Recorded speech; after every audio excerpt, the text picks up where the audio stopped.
And what kind of impact, I know you were talking a lot about what kind of economic impact, I mean, is this something that you think could really take, and both of you, take Fort Wayne to another level, to really just keep the momentum of the city going, and I guess how do you see Sure. this? Yeah. Well, definitely, and we just got and read the Indiana's and the governor's blue ribbon report, and what that really showed is people are driving their automobiles less. Fewer people are driving, and why? Because they're depending more on other types of transportation. They're depending more on buses, they're biking, and they're using trains and flying. And so I think it is it's very significant that we look to the future and realize that people are going to be wanting to use other types of transportation, especially the younger generation. We hear that more people are interested in the younger folks using their phones and really investing in a car, and they're really looking toward other types of transportation. So I think it's very, very important that we plan to do that. If I might just add to that, you look at the progress that the city has made in the last few years. I'll throw Headwaters Park in there. I think they've done a pretty good job on the north end of the downtown.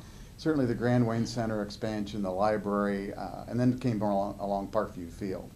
Parkview Field is about, what, a block and a half away from the Baker Street station. It's 2 blocks or 3 blocks now from what will be the Ash and Hanning and Bean project. I mean, look at the significant projects that are already going on that this adds to, and it makes Fort Wayne more of an attraction, more of a place where people want to live and people want to work. People want to live and work here, the jobs follow, and I think we're going to see our airport. We just worked to try to beef that up a little bit and add another airline service here, thanks to the mayor and the airport authority just in the last few months. We've got a pretty good transportation system and I-69 and so on. We need rail as the third leg, if you will, and something, as Pam says, that will draw and continue to keep a lot of young folks in the community. You know, I represent a district that includes all of downtown Fort Wayne and some neighborhoods that I think would benefit substantially with a railroad service within a few blocks away.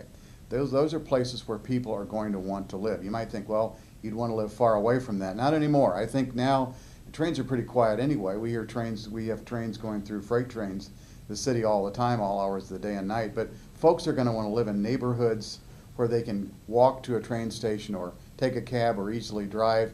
And that's going to help a lot of these emerging neighborhoods tremendously. But job creation, this will perhaps spur another development downtown, and one helps the other.